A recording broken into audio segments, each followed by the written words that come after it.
People often badmouth the Vita, claiming its lack of content makes it not worth buying. But if you like RPGs, mainly JRPGs, then the little handheld is a goldmine of niche titles that normally wouldn't see the light of day in the West. Like Monster Monpiece, the game where you touch the art on cards in a way that would have you arrested or force you to shut down your YouTube channel. Trillion is a prime example of the joy this tiny little box can bring. It's a turn-based strategy game with roguelike elements and a heavy focus on time management.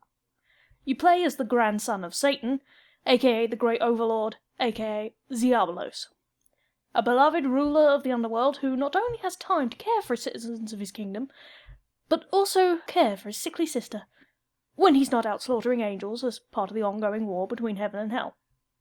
So far, this game sounds a lot like a Nice game. Though it does have the musical talent of the guy behind the Disgaea series soundtrack, Trillion owes its creation to Nice's kooky friend company, Idea Factory, the people responsible for Hyperdimension Neptunia. Like Hyperdimension, the game is packed with a veritable harem of female characters, most of them making up Diabolos' very own Council of Evil. These overlords, just overlords, there's only one great overlord, are each representative of a deadly sin. You have greed, envy, gluttony, booby, sleepy, and cunt. Diabolos himself is Wrath, or was, before the promotion, though all of the overlords can be seen as Wrath in their own way, seeing half of the attacks they get. There's not a lot more wrathful than bringing down the heavens' fury in the form of a giant thunderbolt, or shoving a giant pink lollipop so far up the enemy's bum that they could probably still lick it. Or maybe there is, and I'm just not that imaginative. The story begins when the underworld comes under attack from an ancient evil named Trillion, the god of destruction. Japanese producers don't seem to consider a game without deicide worth getting out of bed for, it seems. Trillion gets his name from the fact he has 1 trillion HP, a fact that doesn't put Diabolos off in the slightest. He goes to fight the great evil, only to quickly be reduced to something with the consistency of cottage cheese. In the middle of being scraped off the bottom of Trillion's shoe, questioning his life choices, a voice offers Diabolos a second go at life, providing he dedicates it to taking Trillion down. To which he agrees.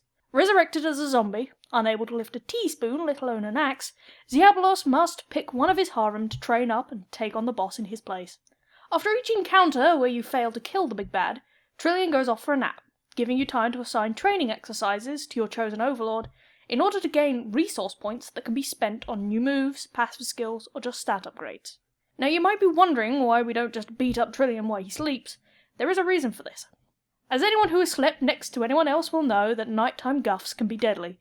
Trillion suffers from a major case of the meat farts, or as the game puts it, miasma, after eating all of Hell's underlings so no one can get close to it.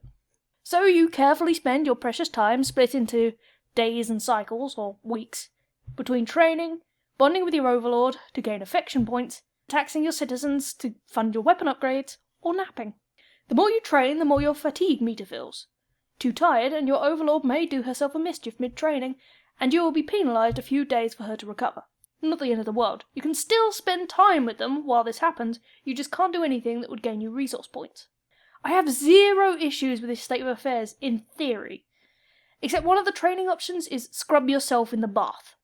And that's supposedly tiring.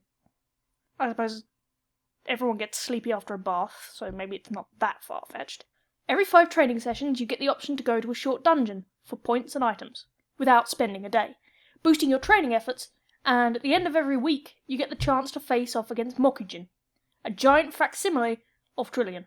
He starts off with a tiny fraction of the HP that Trillion has, which increases each time you manage to beat him, rewarding you with a stack of points. When spending your points, it's tempting to do what I did on my first playthrough and just spank them all in speed and attack. The faster your character is, the harder they are to hit, and the more attacks you get in before Trillion can use one of his big moves. And attack is, well, how hard you hit. However, on my second go, I discovered that by limiting myself like this, I missed out on some of the nice passive skills. Like, there's an ability to auto-crit from behind, which I then discovered didn't work because I hadn't spent some of my points on learning how to crit in the first place, but after I sorted that out, I was doing double the damage that I'd previously been doing. Occasionally, after training sessions, events will spawn. These can be just text-based or actual battles, rewarding you with more points or a new skill. Your success seeming to be affected by your stat points and your fatigue level. However, it's not a sensible idea just to learn skills from these random events, or you might end up facing bosses with one skill that doesn't really work because knockback skills don't work on creatures bigger than the moon. When your time hits 0, your chosen overlord must fight Trillian with whatever level of badassery you manage to get her to. These fights can end in one of 3 ways. He dies, he runs away, or you die. If he dies, rejoice and Ferrero Rocher for everyone. If he escapes, you are given half of your original time again to train while Trillian takes another nap. If your overlord dies, however, that's it.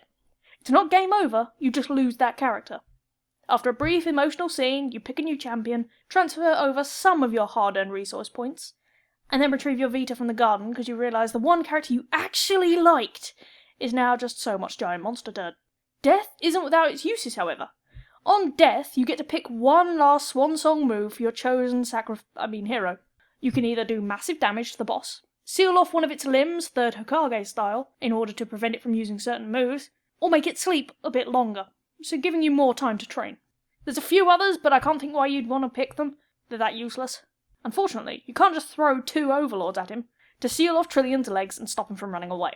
Even if you survive the encounters, dodging all the attacks Trillian can throw at you and picking off his minions, until he runs away to munch on another part of the underworld, you aren't safe. Each overlord gets 3 attempts to fight the god before another is given a shot, retaining some of the training of their predecessor. This can be delayed if, spoiler alert, you manage to do enough damage to Trillian to make it shift forms after about 300 billion. There is a function for these forced musical chairs, however. Each new overlord signals a new chapter in the story. The issue is, with such a disposable cast, the Council of Evil play only the barest, most ethereal part in the story. It's more focused on Diabolos. If you want to know more about the ladies, you need to spend a few days of your time getting to know them. The more you do, the more it affects their story, and the more affection points they have for you. Affection points are kind of like an all-purpose shield. If you get hit and have affection points, it will deduct from the points first. Because who has time to feel pain while you're busy fuming at the person who put you in this situation? All in all, you will end up working your way through the overlords, chipping away at Trillian's health before you pass on the torch, either until it dies or you run out of harem. When all the overlords are spent, it's game over, but fear not, there is a new game plus, allowing you to transfer over your resources from previous games. And whoever kills Trillian gets their own ending, meaning there's at least 6 playthroughs to it.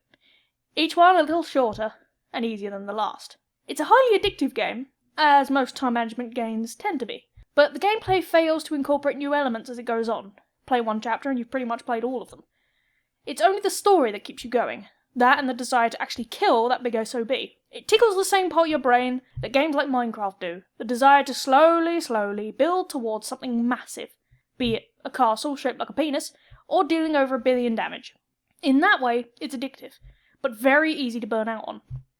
My main issue is with the Mokujin fights. You're free to lose them, but they are designed to mimic Trillian fights, giving you a chance to practice strategies. However, he doesn't mimic the boss properly. Not really. Trillian has armour that breaks after a few attacks, rendering that limb useless for battle and allowing you to do more damage to the exposed flesh, which from the second form onwards is detrimental. How can you make strategies properly when you expect to be able to go in and knock off Trillian's arms like you did in the mock fight, only to discover his arms are immortal because of the armour and are probably going to try and weave you into the carpet? Still, in 3 days I had almost 50 hours clocked in on it, and a strong urge to finish the story. Enough to complete it, at least. I have only one major issue with it, though.